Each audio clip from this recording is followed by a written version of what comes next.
la famille, contente de vous retrouver aujourd'hui pour la deuxième partie de notre émission à la rencontre des couples. Nous sommes toujours avec nos mêmes invités. Bonsoir chers couples, nous espérons que vous allez bien aujourd'hui. Pour ceux qui ont manqué notre premier rendez-vous, il est toujours possible de le regarder et de le partager si vous le souhaitez. Les questions traitées étaient les suivantes. Chers couples, comment vous êtes-vous rencontrés? Qui a fait le premier pas? Chers couples, dites-nous, quel a été le déclic pour que vous puissiez vous engager l'un envers l'autre? Chers couples, comment avez-vous présenté votre conjoint à votre famille? Commençons aujourd'hui notre série questions pour la deuxième partie. Lékas, à toi pour la phase questions. Messieurs et dames, lorsque vous aviez décidé d'être ensemble, ce que les autres pouvaient donner comme avis sur l'un de vous comptait-il ou alors vos sentiments étaient au-dessus de tout? Alors, lorsque nous avons décidé de nous engager, ce qu'il faut dire, c'est que la vérité, nos sentiments étaient bien au-dessus de tout ce que les autres pouvaient compter, pouvaient dire, pouvaient imaginer de nous. Très honnêtement. Parce que autour de nous, ça fait beaucoup de bruit. Déjà en interne, dans nos différentes familles, il y a eu beaucoup de bruit, beaucoup de querelles. Mais notre amour ou les sentiments que l'on avait l'un pour l'autre étaient bien au-delà de tout ce que les autres pouvaient nous dire. Donc, franchement parlant, il n'y avait pas, on va dire quoi, une opposition où on n'a pas cédé. On n'a pas cédé à ce que les autres pouvaient penser ou imaginer. Mais on se tenait simplement à ce qu'on avait comme sentiment l'un envers l'autre. Oui, je confirme. Effectivement, c'était bien ça. Nos sentiments étaient vraiment au-dessus de tout, de toutes les critiques, de tout ce que les gens pouvaient dire. Parce que réellement, quand tu connais la personne que tu as choisie, décidé de cheminer avec, c'est ça, pour vous séparer à cause des propos de quelqu'un. Non. Et donc, nos sentiments étaient vraiment au-dessus. Voilà, je confirme. Comment avez-vous vécu vos fiançailles? Tout était rose ou il y avait des mésaventures? Alors, pour ce qui est des fiançailles, il faut dire que nous, on a fait en un bloc. Hein. On n'a pas fait les fiançailles après, 10 ans après, on a fait le mariage. Non. Les fiançailles se sont faites à la veille du mariage. On a comme jumelé, on a fait les fiançailles, donc on a fait directement une demande en mariage. Après, on a fait le coutumier en une journée. Et le jour qui a suivi, on a fait le civil.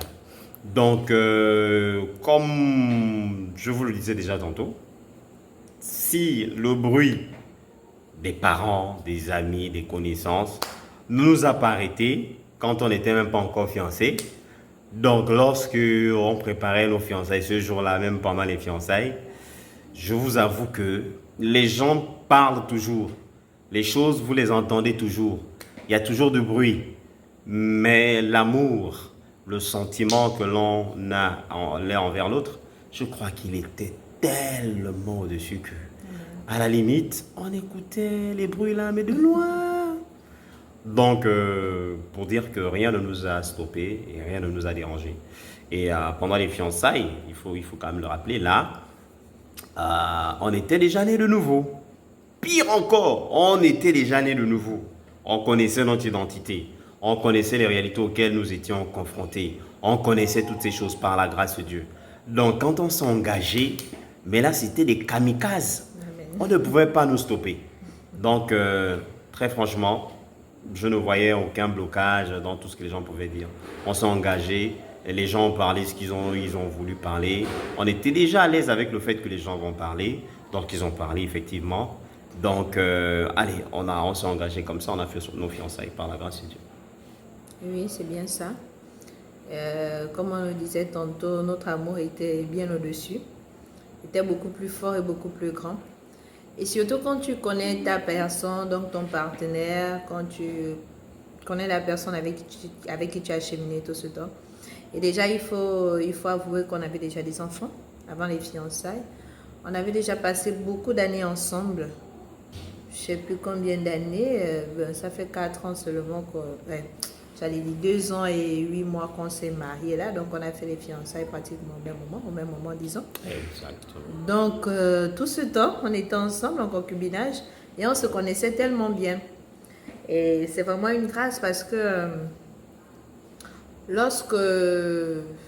quand je dis je connaissais bien mon mari, aujourd'hui mon mari par la grâce de Dieu, c'est parce que on se connaissait tellement bien que 2 personnes peuvent venir nous prendre à côté, on nous pose les mêmes questions et on a la même manière de répondre, la même manière de faire. Donc quand on s'est engagé pour les fiançailles et pour le mariage, on est parti, c'était sans contrainte ni regret. Alléluia. C'est vraiment bien fait, sans problème, sans difficulté, malgré les ragots, malgré ce que l'on pouvait dire. Mais bon, nous on était figés sur ce qu'on devait faire et accomplir. Comme il disait, Dieu merci, on a eu la grâce d'avoir des enseignements après, la grâce d'avoir reçu Christ. Et donc quand on faisait les fiançailles et même le mariage, on savait pourquoi on le faisait. Donc pas à cause des ragots de quelqu'un, mais parce qu'on savait ce qu'on faisait. On le faisait pour Christ, on le faisait parce que voilà, c'était l'une des recommandations du Père, donc de notre Dieu. Et donc ça ne nous a pas dérangé les ragots de qui que ce soit. Yes. Non, au contraire, on a foncé. Yes. Cher couple, comment êtes-vous arrivé jusqu'au mariage? Avez-vous rencontré des difficultés? Racontez-nous.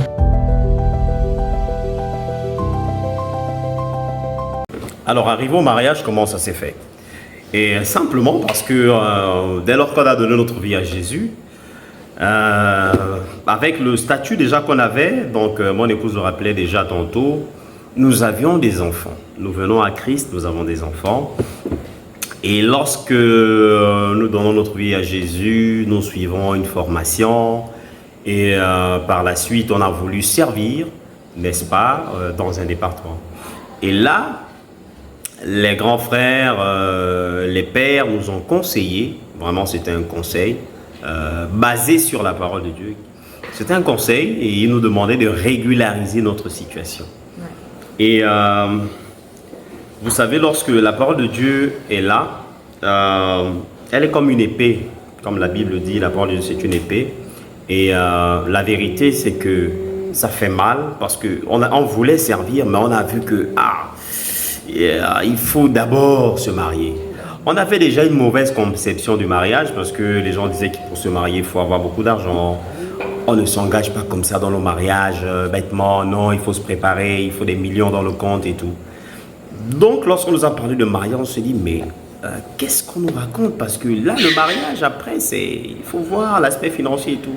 Et j'avoue encore que le Seigneur nous a délivrés, encore une fois, à travers les pères qui nous ont conseillés, qui nous ont encore enseigné. Et les pères nous ont dit, mais le mariage c'est une décision, le mariage c'est pas l'argent. Et par la suite on peut raconter qu'il y avait des gens que moi personnellement je connais, qui avaient de l'argent et dans le mariage c'était une catastrophe. Il y en a qui se marient aujourd'hui et qui divorcent demain. Donc la vérité c'est pas l'argent, c'est une décision basée sur la parole de Dieu. Puisque Dieu nous dit que le mariage soit honoré de tous, on se dit mais pourquoi pas si le Seigneur notre Père veut qu'on honore le mariage.